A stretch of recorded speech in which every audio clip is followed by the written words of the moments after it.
সেনাপতি অর্ঘ্যবান, অনেক ভেবে দেখলাম অবনী আদিত্যের মিলনই এই রাজ্যের জন্য আশীর্বাদ হতে পারে। মহারাজ, আপনি নিজেই তো এতদিন ধরে দ্বিধায় ছিলেন, আজ হঠাৎ এই সিদ্ধান্তের পেছনে কোন যুক্তি? আমি তো আর জানতাম না অবনী যে রাজা ইন্দ্রজিতের রক্ত। কিন্তু তার সাথে কি সম্পর্ক? সে যদি রাজা ইন্দ্রজিতের মেয়ে না হতো, তবুও তো রাজকুমার আদিত্য তাকেই বিয়ে করত। আগে কি হতো তা জানতে চাই না সেনাপতি। এখন আমি অবনীর সাথেই আদিত্যের বিয়ে দেব। তার রক্তে নেতৃত্বের আগুন আছে, প্রজ্ঞার দীপ্তি আছে।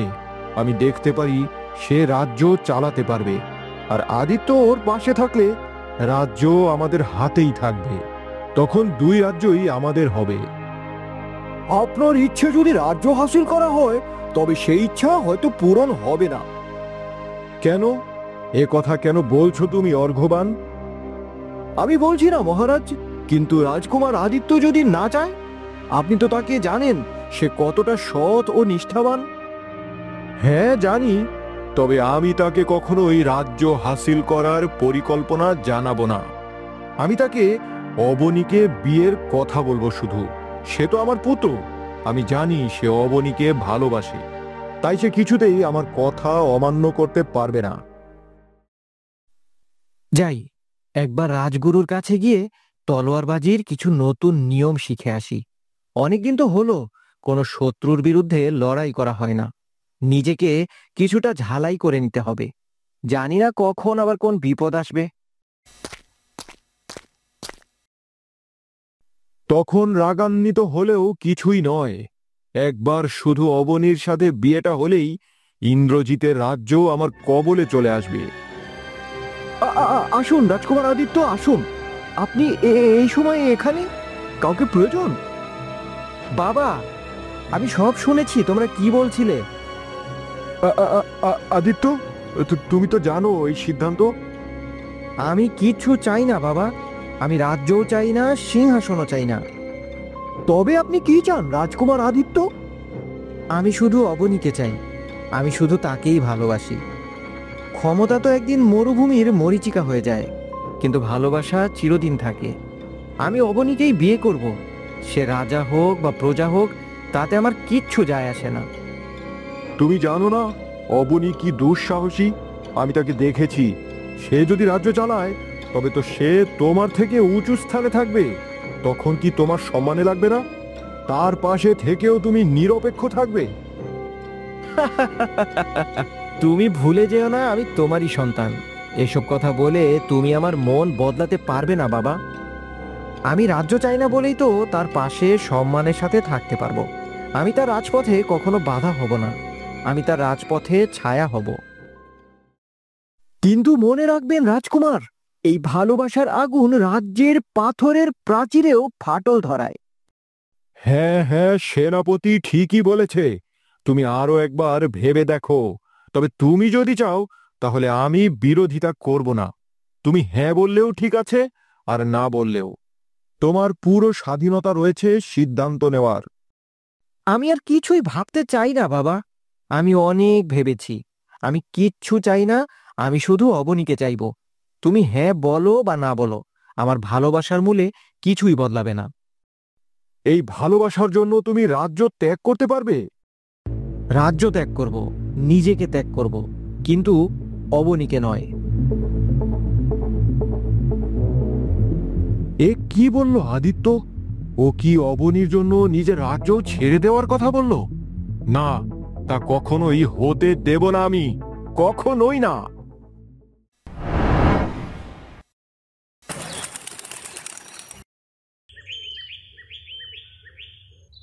আদিত্য আমার জন্য যা বলল, সত্যি কি সে আমাকে এতটা ভালোবাসে? এর আগেও সে অনেকবার আমাকে এই কথাটা বলার চেষ্টা করেছে। আমিও তো তাকে পছন্দ করি, কিন্তু বাবা মা যদি না চায়, তাহলে আমার কিছুই করার নেই।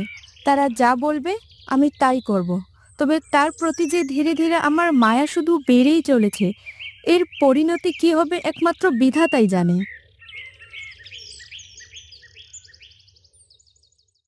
আমার বুকের ভেতর কেমন একটা শব্দ হচ্ছে, যেন কেউ আমাকে ছুঁয়ে গেছে না ছুঁয়ে, কারো মায়া আমাকে গ্রাস করে নিচ্ছে। কিন্তু আমি কিভাবে বলবো আদিত্যকে, সে তো রাজকুমার আর আমি এক সাধারণ কাঠু। না না, আমিও তো এখন রাজকন্যা।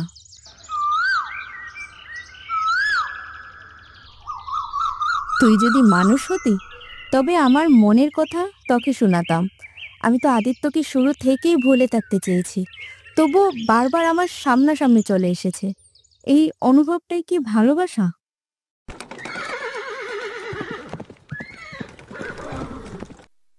বহু দূরের পথ পেরিয়ে এসেছি আজ।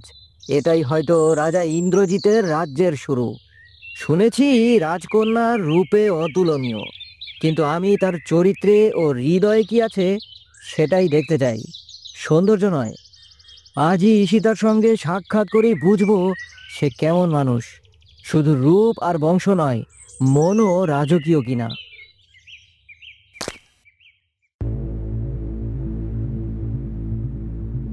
রাজা ইন্দ্রজিৎ বললেন রাজ্য এক করতেই এই বিবাহের প্রস্তাব। কিন্তু আমি কেবল রাজনীতি চাই না, আমি চাই সহচরী হৃদয়বান মানুষ।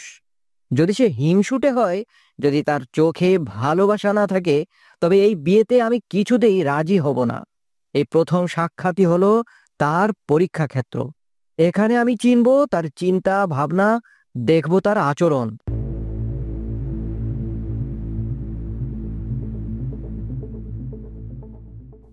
আহা, কি মনোরম দৃশ্য!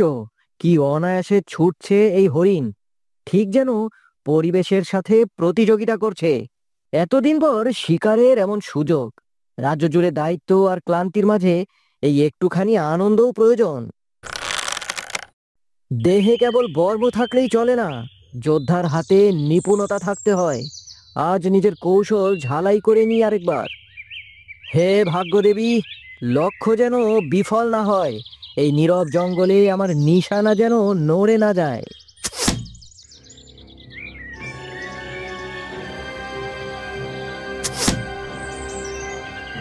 আরে, এ কি হলো? কার তীর এলো এই বনের কোমল প্রাণের বুক চিরে? কে করলো এই নিষ্ঠুর কাজ? এ তো কাঁপছে, প্রাণটুকু ফুরিয়ে আসছে। কে এমন নিষ্ঠুর? তোরা তো এ বনের শান্ত বাসিন্দা, তোদেরও বাঁচার অধিকার আছে। কে করলো এই কাজ? কে করলো এই পাপের কাজ? সামনে এসো। একদম নিখুঁত, ঠিক বুকের নিচে গিয়ে লাগলো। এমন শিকার বহুদিন পর করলাম। কে ছুড়লো এই তীর? কার এত বড় সাহস? আরে, মনে হচ্ছে ঝোপের আড়ালে কেউ আছে।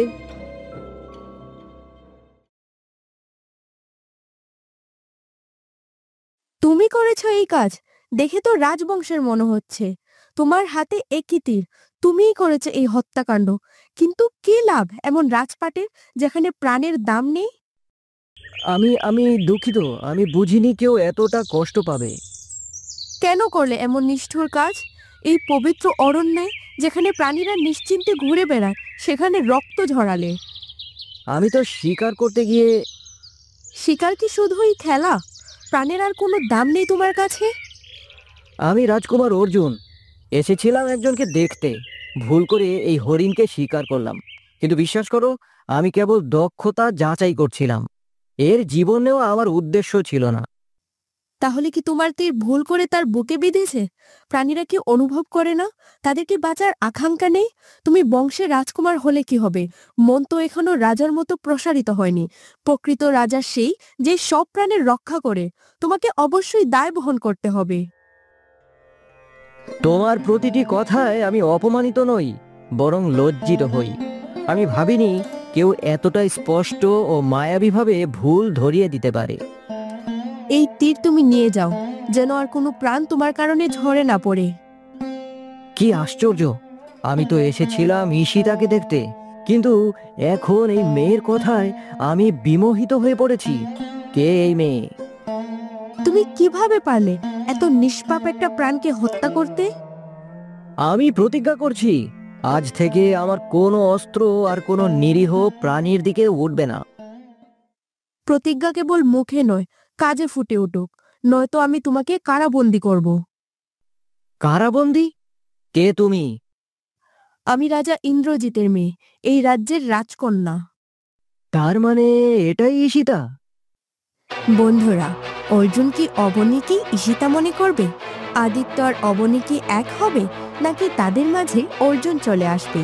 কি হবে পরবর্তী পর্বে তা জানতে আমাদের সাথেই থাকুন, আর অবশ্যই চ্যানেলটি সাবস্ক্রাইব করুন। ধন্যবাদ। তাহলে মা, তোমরা কি আমায় ছেড়ে যাবে? আমি তোকে কখনো ছেড়ে যাব না মা, তুই সব সময় আমার বুকের ভেতরেই থাকবি। কিন্তু তোর আসল ঠিকানা এই রাজপ্রাসাদ, আর আমাদের ঠিকানা সামান্য এক কুঁড়ে ঘর। এখন তোর নিজের আসল পরিবারের ফিরে যাওয়া উচিত। আমি এই সিংহাসন চাই না, আমি শুধু আমার বাবা মায়ের সাথে থাকতে চাই। মাটি যেমন নিজের গাছকে ফিরে চায়, তেমনি রাজ্য চায় তার রাজকন্যাকে। যদি ছোটবেলাতেই রাখতে পারলেন না, তাহলে আজ আমাকে কেন ডাকছেন? নাটক তো কম হলো না, কখন শেষ হবে এসব? এরা তাড়াতাড়ি বিদায় হলেই আমি বাঁচি। এদের মতো গরিব ছোট লোকদের আমি আর সহ্য করতে পারবো না।